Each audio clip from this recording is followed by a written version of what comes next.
I see her as I see me, sitting on chairs before the impact of our craft, both intent on making a story from a sequence, a gift out of repetition. Her stitch is my letter, her design is my phrase, thread weave throughout and in. She's framed by a mountainous fig tree. I have the hallway of wedding and christening photos. Her eyes meld to hands, to thread, to tsimbi, to glossy, to caterpillar turrets, to butterfly balconies, to geometrical dreamscapes of Venetian ladies. For Leonardo da Vinci to take to Rome, to robe the table for the Last Supper, to paint and adorn the Milan Cathedral. That is the myth from linen. She is the story on linen. No longer woman in small village sitting under a tree for days, months, years of thread weave throughout and in our skin. An embroidery of old maps and new. Lefgada, Larnaca, Girim, Harcha, Riverwood, Bankstown, Laylaw, Reservoir, thread weave throughout and in. She lives in each strand of cotton pearl, the white, brown and ecru. She makes houses, rivers, wells, trees, caves for secret lovers, lost children, dying soldiers. She peeks through Gofti, through fairy windows, and sees me, letter by letter, crossing the keyboard, thread weave throughout and in.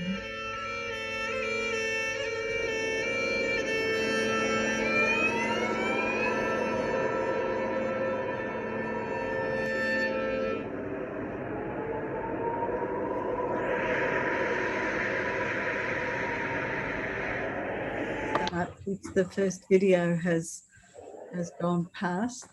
My name is Susan Hawthorne and I'm publisher at Spinifex Press along with Renata Klein. I'd like to begin by acknowledging the speaking in this session, speaking from Spinifex Press respectfully acknowledges the wisdom of Aboriginal and Torres Strait Islander peoples and their custodianship of the lands and waterways which have never been ceded. The lands on which Spinifex Uru, Bunurong and Wurundjeri, Wadawurrung, Aora and Noongar. We also acknowledge the very many women throughout history who have fought for women's freedom, lesbians and often at the cost of their lives. Angela Costi tonight is on the country of the Kulin Nation and berni is on Jajawurrung of the Kulin Nation, and I'm speaking to you from Jiru land in Far it's absolutely delightful to be here and to be launching Angela Costi's book, but of course berni is going to say much more about that. So I'm going to first of all say just some general things about Angela, who I've known since I think it was 1994 I first met Angela known as Angela Costi, and in Cyprus, her maternal grandmother utilised embroidery skills to rise above poverty, creating the renowned Karthika embroidery of Australia in 1958. So travel and migration are a very big part of Angela's writing history. She's received a number of travel awards, one from the Australian National Languages and Literacy Board to study ancient Greek drama, thing to do. And she's also been to Japan with funding from the Australia Council. She's written a number of previous books. I actually lost count. I think this is her fifth, I think. as well as other books. And she's a graduate of law at IT. And so she's been able to practice both as a lawyer and in community arts. So, and Angela once saved me from having to pay a lot of money. So I'm forever grateful to her for that. And Bernie, you all know, she's a text artist and she works with words in all their forms, printed, spoken, performed, especially performed. She has a collaborative, multidisciplinary practice spanning more than 35 years and has worked with, and probably many of you, to make inspired word art. And she's renowned for her evocative and captivating performances. And a couple of years ago, we published this really beautiful book, Between Wind and Water, along with Angela's book. So I'm going to pass over to Bernie now, who's going to launch the book. Okey-doke. Bernie. All right, let me just get myself organised because it's just difficult not to. So I've got to get the right angle. All right.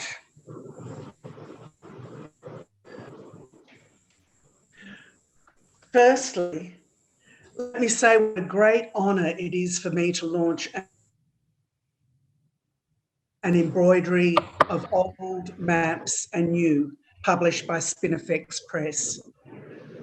I have known Angela for many years and have great respect for her as a writer and as a fine human being. Angela's work has understandings of our flawed and fragile humanity. It has been said the great maze of our time is indifference.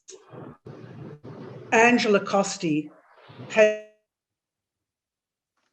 indeed, she may well have the antidote to such a malaise. Her writing and being so full of compassion, tension, care, and therefore love, illuminating the people, spaces and places that have come in this sphere.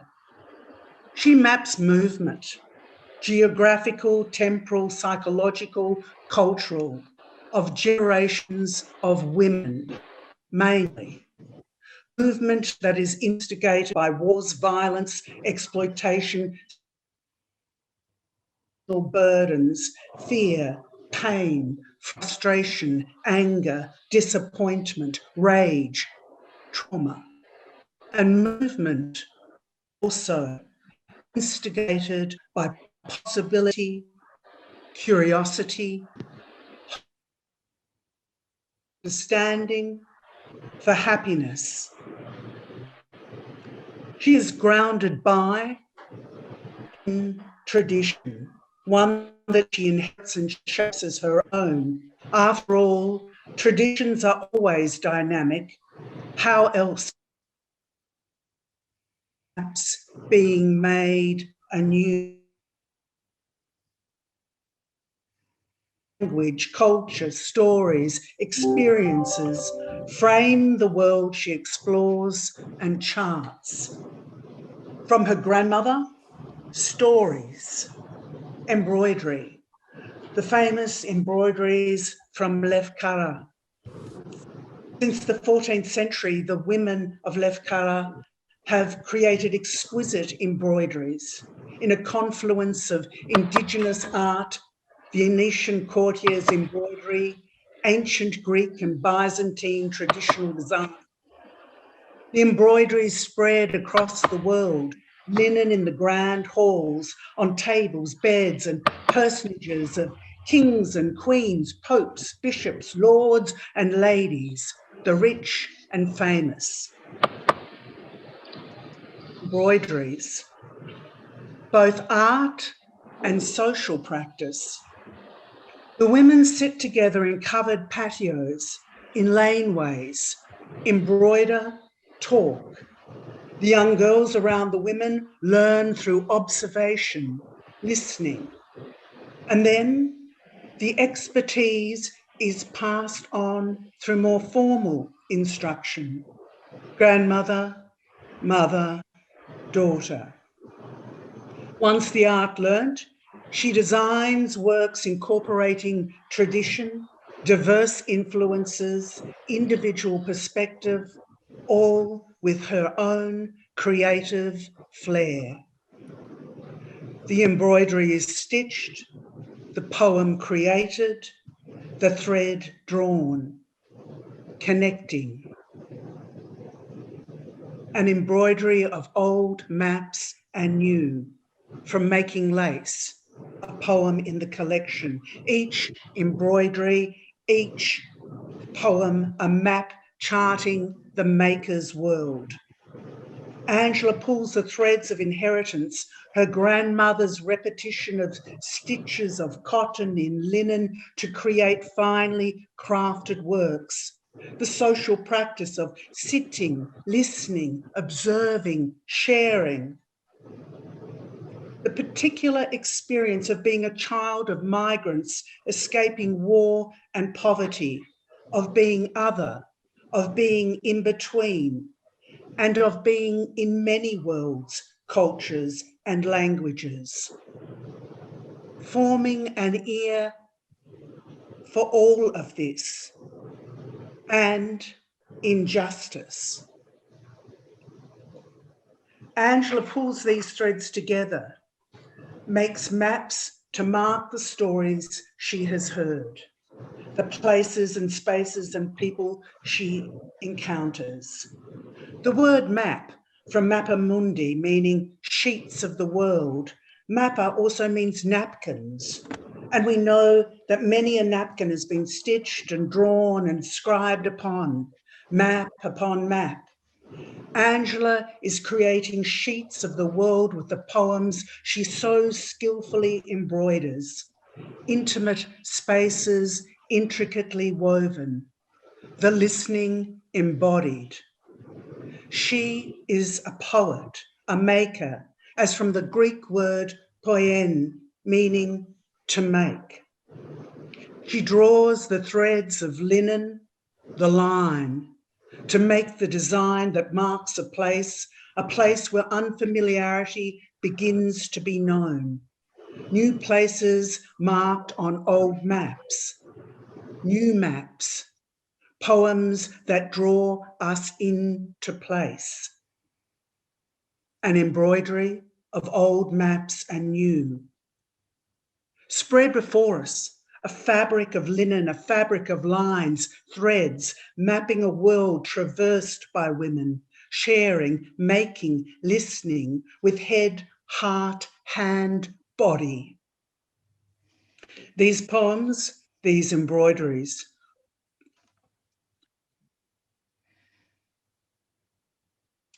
these poems, these embroideries, born from the sitting and listening of being together, sharing stories of the trials, tragedies, revelations in their day-to-day, in their travelling from there to here, from then to now. Vivid images of women from across the globe, the past, in and into present, sewn in threads of varying colour and textures. Mappa mundi, sheets of the world embroidered. Place, time, generations, cultures, language, relationships, shift, change, intersect, revealing different territory, now foreign, now new, requiring new maps, new language, new land, new stories, new maps to navigate this strangeness. Angela Costi's poems chart spaces traversed by migrants, tourists, travellers, soul searchers, workers. The experience of being outside of one's realm, one's experience, one's self, othered. Strangers in strange worlds, trying to find their place, to find one's way. The territory of the unknown becoming known, a place where we belong, a place where we can be home. With embroidery, with poems, with maps, what is not there is as important, as necessary as the thread, the line, the coloured in. The absence, not absence, the space of something else, the heart, a sadness, a yearning, a view, a surprise. Traversing the unknown, this space between, whether it be a strange country, culture, tradition, language, territory, whether navigating bureaucratic legal systems, old age, nostalgia, academia, suburbs, backyards, generations, pandemic. Angela lights the gap, gives them name as she draws the threads together, the illumination of spaces into places. The threads woven, the intersection of the poet's head, heart, hand, imagination with the world she lives in, emotion, sensation, ideas, experiences, mythology, others' stories, attention to the cares and woes of the world. Observations from an examined life, a living questioned, so that intimacies, difficult intimacies, tenderly revealed. In these poems, past is always present, the before, our heritage, sometimes carried, sometimes adapted, sometimes rejected, and then sometimes embraced, tentatively, tenderly. You need to look back to reconcile, to make new maps, to move from the past as a haunting to the past as an inheritance.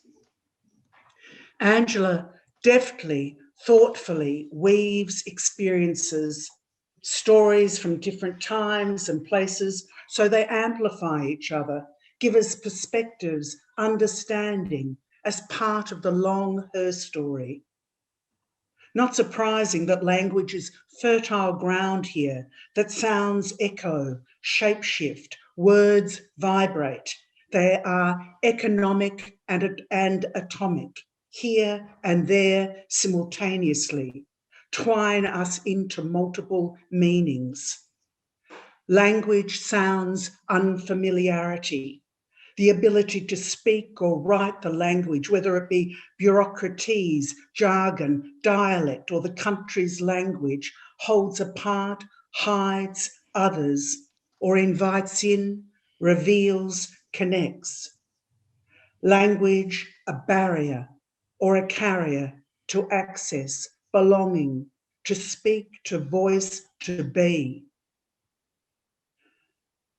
These poems create Costi, a rare Cypriot word used by lace makers, a little window for fairies, which allow us to look into the nooks and crannies of humanity, to glimpse the small, personal, intimate. We see in these poems the very tiny crevices, the fragility of being that we all have in common, if we bother to sit, listen, observe, care. They are women's spaces, they are human spaces.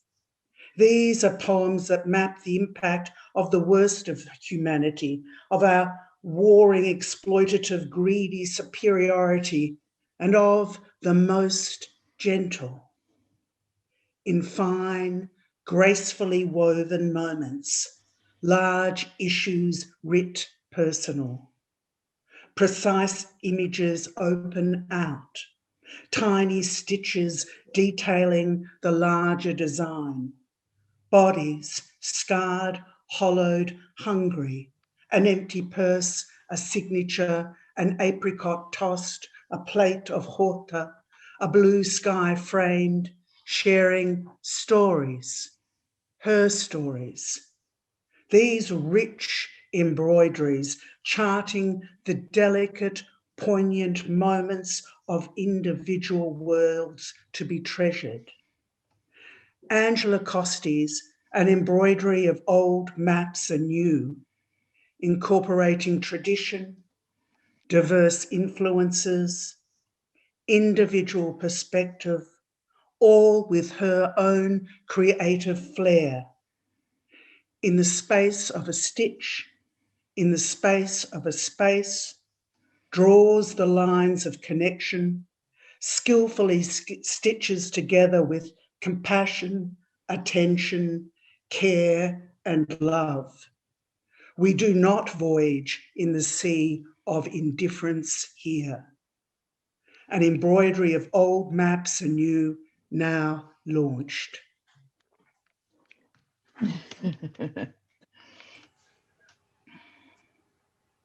Ms. Costi, oh, I must, excuse me. I raise a glass. I raise a glass to the wonderful Ms. Angela Costi and to the launching of her book. Thank you. Thank you so very much, Bernie. What a wonderful launcher you are. Oh, well, you know, Susan, I love reading work and I love responding to it. And it was such rich, rich, rich work. It is indeed. And before Angela begins to read, we'll see a video of a poem, Kinesthetic Grace. And if you want to see any of these videos again, you can go to the Rockford Street Review. They were published last year. So here we go with the video.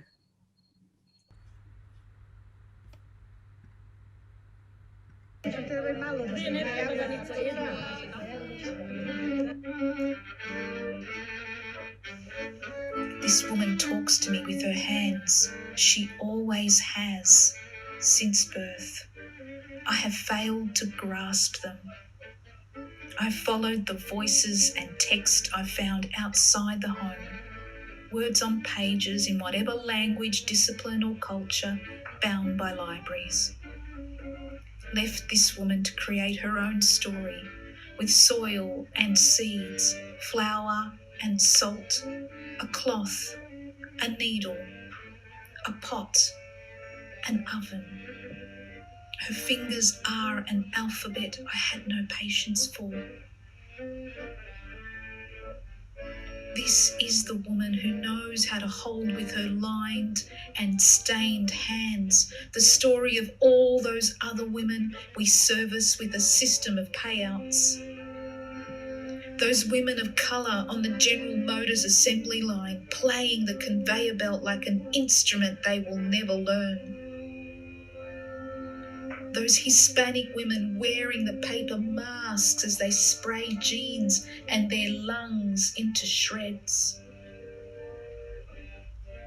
And her fingers twitch when they tell of the Thomastown factory's sewing machine, stitch by never-ending stitch, bleeding before a stop for break, the dip and throb of migraine fighting quota.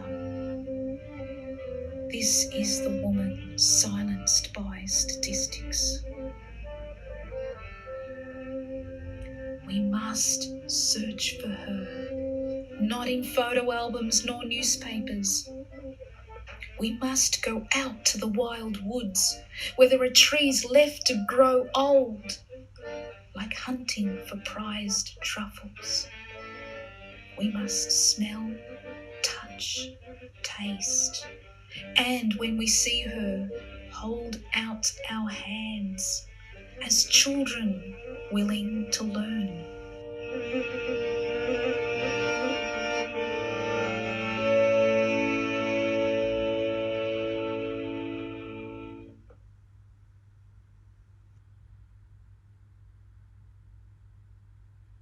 Coming through. I want to just, excellent. I just want to thank Bernie for the brilliant launch speech, and I wish that I could hug you, Bernie, all the way over there from Clunes to Coburg. And I also want to thank everybody for attending. A lot of you, I know, would be sitting in your computers during the day, so this is an extra effort on your part, so I really appreciate you being here. I acknowledge the Wurundjeri Woi-wurrung people of the Kulin Nation as the traditional custodians of the land and the waterways upon which I'm meeting from. I want to pay my respect to any elders that are here that may be viewing this, and I confirm I am on unceded land. This is and always will be Aboriginal land. I want to read 4 of the poems, but before I do that, sincerely, I want to say thank you, because it is actually a very beautiful book, and it took quite a lot of care and support, from design to image, even the choice of paper, including the notes and the detailed acknowledgements. There was a lot of effort put in, also with the endorsements at the back. Those were written by Susan Hawthorne, Bernie Janssen, Jenna Woodhouse, Helen Nicholas. Thank you so much. So the whole team at Spinifex Press worked on this. Some of the people I'll mention: Susan, Renata, Pauline, Rachel, Marilyn, and I know that there were others. Thank you. Very big thank you also to City of Melbourne, because they not only funded the video poems with sound, one day hopefully you hear that there is sound with those poems, but also helped me to finish off the manuscript, because at one point I was without paid work, so that really helped tremendously. GACL, which stands for the Greek Australian Cultural League, they also supported and hosted a site for me at one point, and several of the poems that made themselves, that were accepted as part of the collection, involved important feedback that I received from a group called the Poetry Circle, and I think some of the poets are here tonight: Andy Jackson, Basilka Pateras, Henry Briffa, Michael Teatonsaw, and Amanda Spooner. Thank you, dear poets. And also there are another series, just another group that looked at an earlier version of the manuscript, or looked at a sequence of poems that found themselves in the collection. So a sincere thank you to Denise O'Hagan, Alex Skovron, Jenna Woodhouse, Tricia Bowen, and Helen Nigas, who spent some time with the Greek words and the translations as well. Finally, I do need to say a big thank you to my family for supporting my compulsion to write over the years. Josh, Elias, and beautiful Theo, my second mother, Janet Andres, and my mother, Angela Costi. The collection is dedicated to her. She urged me from a young age to write her stories, to document her past. Unfortunately, she's unable to be with us tonight, but as you can see, I am sitting next to something really, really important, and that's the Lefkaradika that Bernie so brilliantly wrote about. In 1994, my first poem was published. It was a bilingual poem, and it started with Greek Cypriot dialogue. The publisher was EMBROIDERY, and it was Clarissa Stein. And that was my first published poem, so you can imagine the euphoria that zinged through my body. And that same euphoria I'm experiencing now. I'm grateful, humbled, honoured, elated, and I'm happy that you're here to be experiencing the multitude of emotions. So I'm going to read 4 out of the 50 poems to thread through the Greek and Cypriot words of my formative years. If you have the book, it's on page 6, this one. Get to it, here we are. So Yaya, my grandmother, was left with 5 children in a small village called Vasa for many, many, many years while Bapu was in Australia in the cane fields. It's an old story. It's a typical story. There was a lot of civil unrest in Cyprus. So this poem is dedicated to all those women who have dealt with warlike situations and the cross-generational trauma that endures. Heavy. I can see how I carry Yaya's war in the ample dunes of my belly. The moment she smelt the guns, she pinched the candle's wick, gathered the startled shadows of her children, flung my baby mother onto her back, and sprinted towards the neutral moon. That moment seeded my greed for savaged meat, for blankets of oil unfurled on potato and rice. My inheritance grew by mouthfuls. I feast on their hunger to make them proud. So does my mother. She was spared war, was given depression to carry in the nerve-threaded bowls of her thighs, arms and breasts. She reaches for the largesse of orchards, eats the orange without pause, staves off memories of dead fruit harvests, swallows the threat of scurvy and anemia like melamukarona for morning tea. Often our dinner table is dressed to please the gods, the saints, the prophets, all who listen to the onslaught of prayers before wars, between wars and after. Deep trenches are dug into my sister's stomach to hold the children as big as Flauna. These are our uncles and aunties who teach her to savour the drahana. With each spoonful, she incubates their eternal cravings.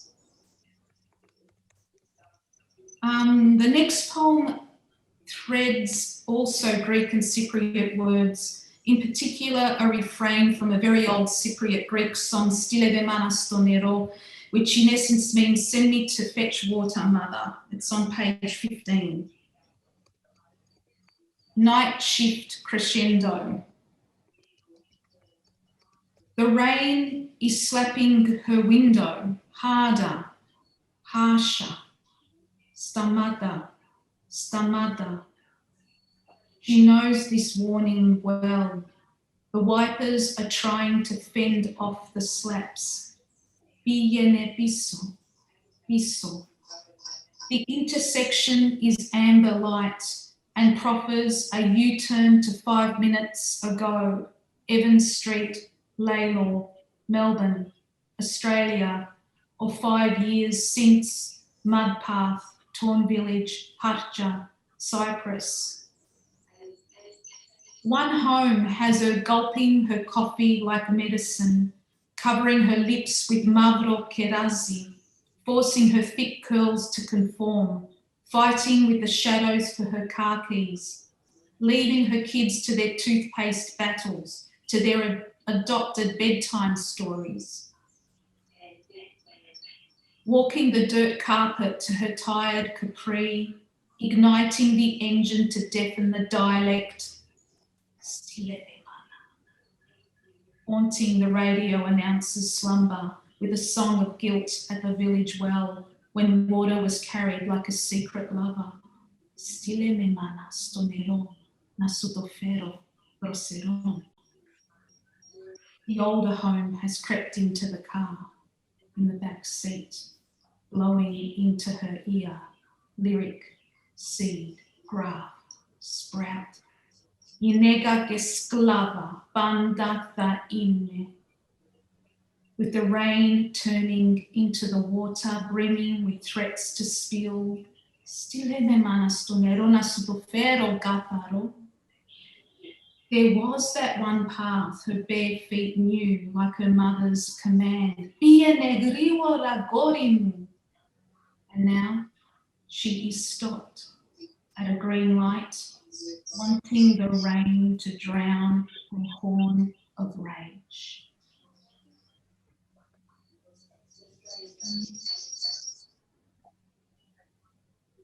Page 46 is the summit of choice. So quite a few of the poems, they deal with, I call it an intercultural experience, like there's a meeting at the crossroads. And with this one, it was inspired by my travels, and I had spent quite a bit of time of all places in Nepal and India when I was very young, and somehow it's come through this collection. So it's called The Summit of Choice. She's sitting on the edge of a mountain in the Annapurna, her face away from the camera, her gaze focused on the Lamjung peak, experiencing a moment of peace, like many before and many after. The seconds could be hours, could be days. The weather could be challenging or kind.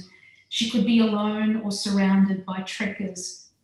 It has taken careful hoarding of time and money to be sitting there framed by sky and snow, hardly a foot away from death, thinking of nothing and everything, feeling no God and all God, standing up, leaping forward, standing up, going back. She's sitting on the edge of a mountain in the Annapurna. She has crossed a rhododendron forest, held tightly to the rails of a rickety bridge overlooking the Masyangdi River. She has passed through mud floor village huts, compared her mountain boots to Sherpa's sandals. Guilt and shame have sunk into her breastbone. Her body with its frozen toe, altitude migraine, whimpering stomach, has acclimatised to gratitude for the nourishment of dal, for the breath of pure air, for the joy of one step after the other. Back home, she was told to strive for Everest, the one with the knife-like peaks, aligned with Western quest to scale the top at cost of health and ego. She's sitting on the edge of a mountain in the Annapurna. Her cup of contentment continues to be filled and emptied by her Nepalese mentor, who talks the view into experience of light and dark, of how the lower range brings the cradle of shade to nurture you as the child you must become. And I'll finish with the poem on page 53. So this one's dedicated to the frontline workers. It's particularly those workers on the Respect hotline, the Wire line, all the legal help lines, and I've worked in this space for many years. It's called Frontline.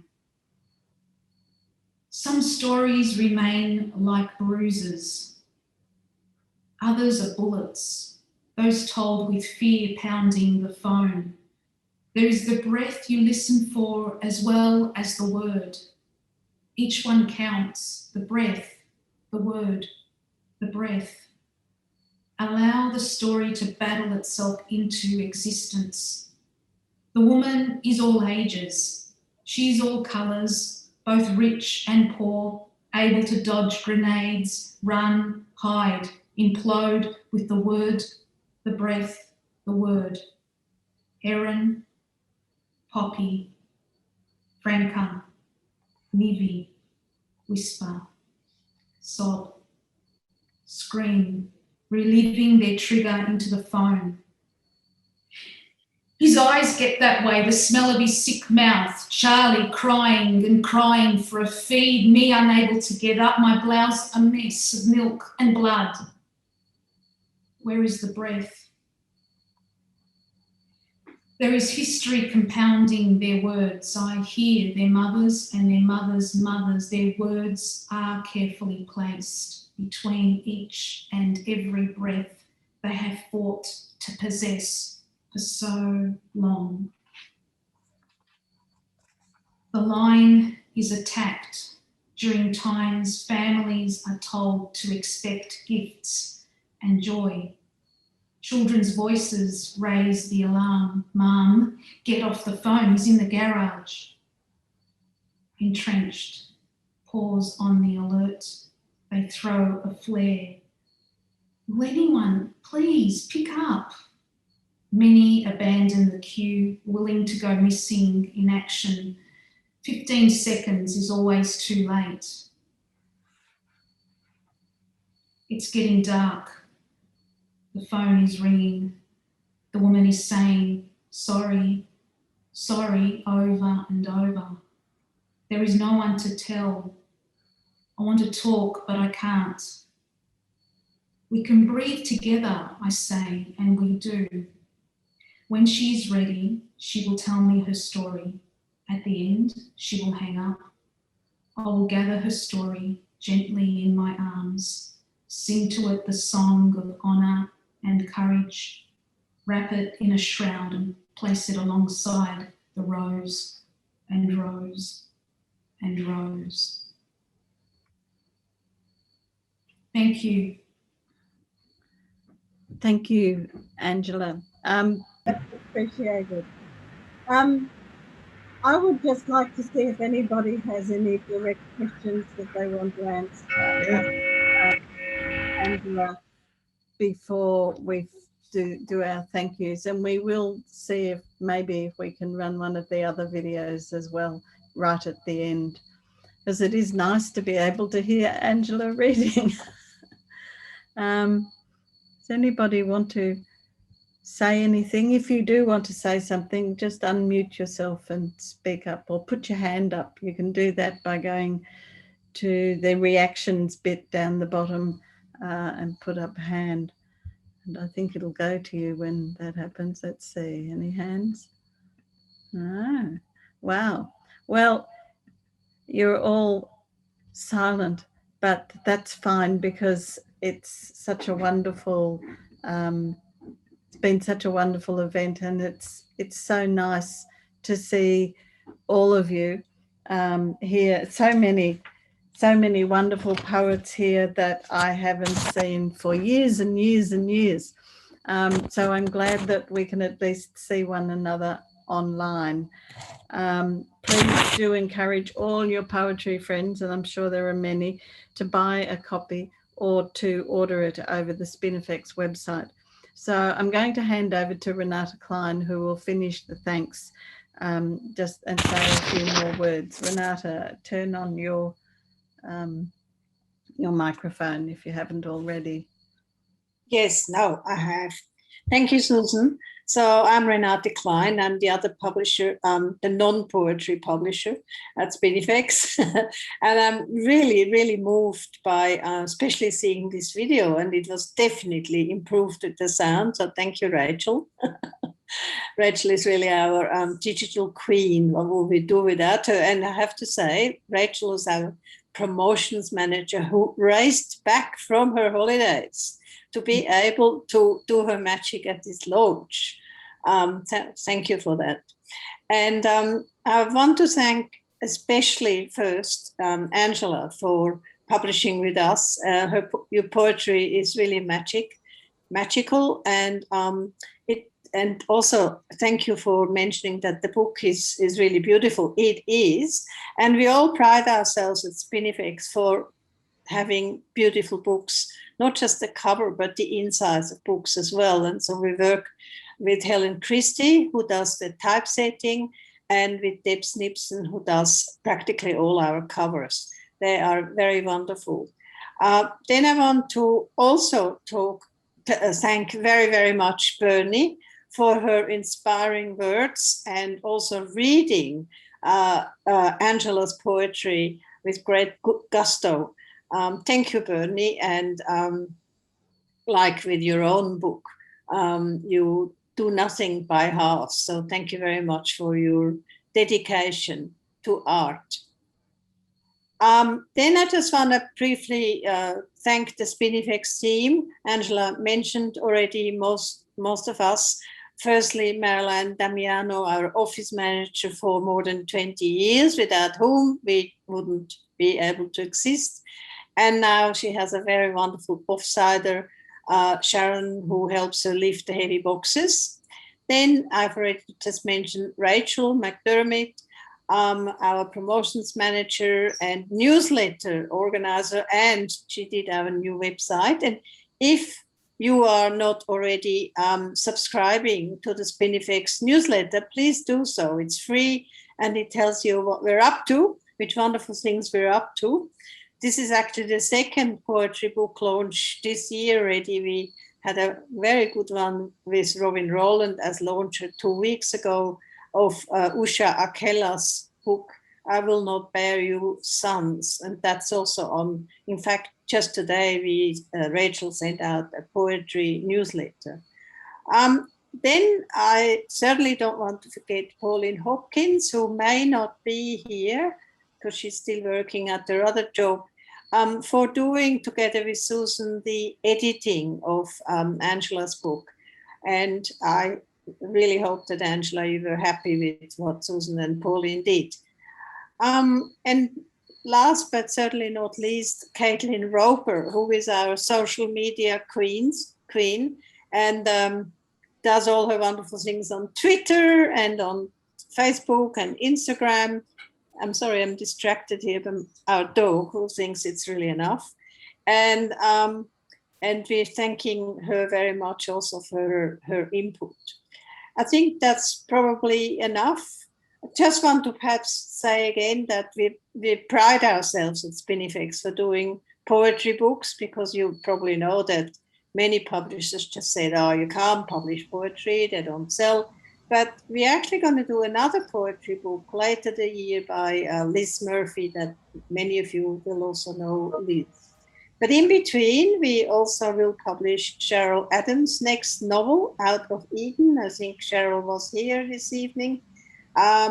It's a riveting read, and those of you who also like to read novels, we should have a look out of that also on the Spinifex newsletter.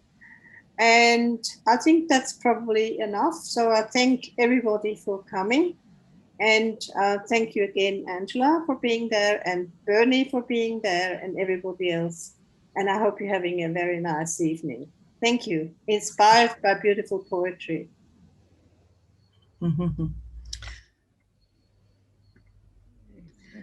And if you can hear me, I'm hoping you can. If you haven't already bought Angela's book, if you use the special code of free post on our website, the freight to an Australian address is free.